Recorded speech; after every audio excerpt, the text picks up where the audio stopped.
नमस्कार दोस्तों।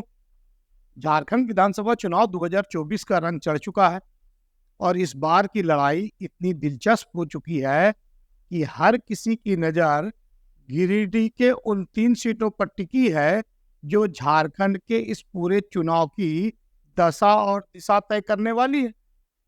जी हाँ, हम बात कर रहे हैं धनबाद, डुमरी और गांडे सीट की। यहाँ कई दिग्गजों की राजनीतिक प्रतिष्ठा दांव पर लगी है। मैं परवेज आलम और आप देखना शुरू कर चुके हैं the news post for you.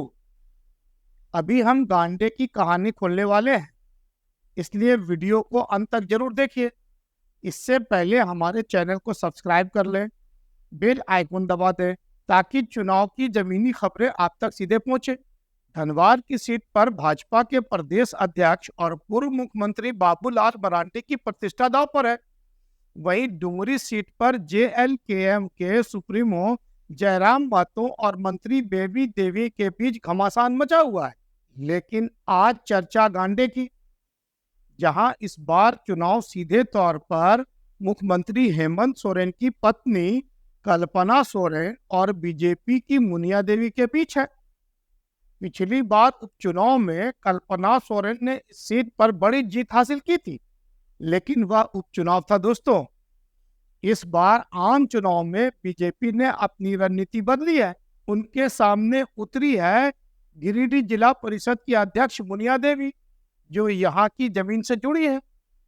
Giridih की बेटी बनकर वह सीधे लोगों के दिलों में उतरने की कोशिश कर रही है। कल्पना सोरेन जब इलाके में आती है, हेलीकॉप्टर से उतरती है, घंटे 2 घंटे रुकती है और फिर हेलीकॉप्टर से ही वापस उड़ जाती है। अब बीजेपी वाले उन्हें हवाई नेता कहने लगे हैं। बीजेपी उम्मीदवार मुनिया देवी जगह जगह घूमकर लोगों से पूछ रही है कि आपको क्या चाहिए, हवाई नेता या अपने घर की बेटी। सवाल यह है, क्या सच में कल्पना सोरेन इस बार चुनाव हार सकती है? जी हाँ, सवाल तो बड़ा है।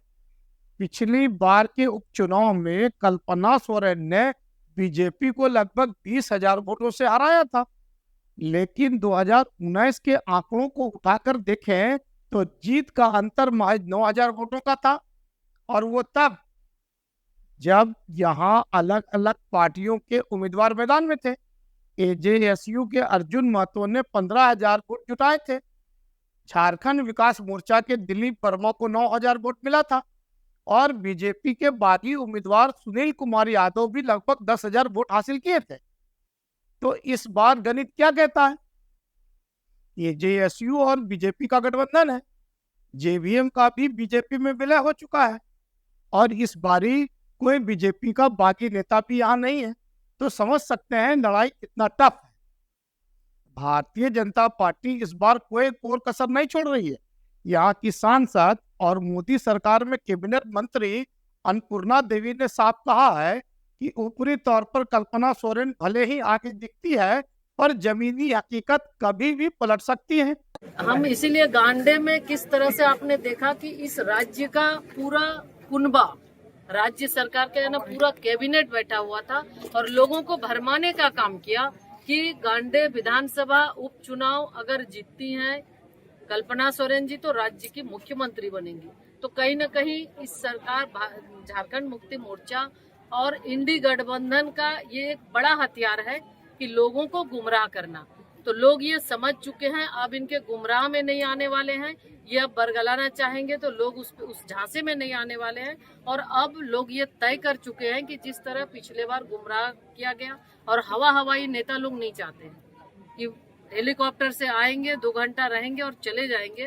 तो लोगों को नीचे रहने वाला चाहिए, उनके हर सुख दुख में साथ रहने वाला व्यक्ति चाहिए। उनका प्रतिनिधि ऐसा हो जो कभी भी सुबह से लेकर रात तक कभी भी वो उसको संपर्क कर सकता है और क्षेत्र के अंदर कोई भी समस्या हुई जो वो तुरंत वहाँ उपस्थित हो सकता है। और हमें लगता है कि मुनिया देवी जी इस गांडे विधानसभा की बेटी है और जिस तरह से जिला परिषद अध्यक्ष रहते हुए इन्होंने पूरे क्षेत्र में लगातार पूरे गिरिडीह जिला के अंदर भी देखें तो हर जगह काफी सक्रिय रूप से ये काम की है। इसके पहले भी एक बार वो अध्यक्ष रही थी, इस बार भी दूसरे बार ये अध्यक्ष है और काफी सक्रियता के साथ ये काम कर रही हैं। और लोगों को ये पूरा विश्वास और भरोसा है कि मुनिया देवी जी लोगों के हर दुख दर्द, हर सुख दुख में वो साथ रहकर उनके साथ एक बेटी, बहन, बहू के रूप में काम करेंगे। इसलिए लोगों का भरोसा मुनिया देवी जी पर है और इस बार इनको पूरा आशीर्वाद गांडे की जनता दे रही है कि उनका प्रतिनिधि उनके साथ रहे। और सवाल है, क्या सच में यह मुकाबला इतना आसान है?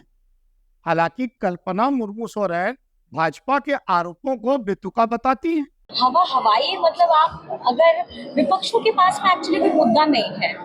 अगर आप मुझे देखेंगे कि 4 महीने में ऐसी सौगात दी है, अगर कोई काम बुनियादी तौर पे अगर कर सकता है, मजबूत तौर पे कर सकता है, आप सोचिए कि अगर आप इसको ये समझ सकते हैं कि ट्रेलर अगर ऐसा है तो फिल्म अभी बाकी है, तो जब ट्रेलर हिट है तो फिल्म तो और जबरदस्त हिट होगी। बस मैं यही कहना चाहूंगी। गांडे के 2,70,000 मतदाताओं में धार्मिक और जातीय समीकरण भी अहम भूमिका निभा रहे हैं। लगभग 26% मुस्लिम वोट है, 20% आदिवासी, 11% एससी के वोटर हैं। इनका समर्थन किसी भी उम्मीदवार की किस्मत तय कर सकता है।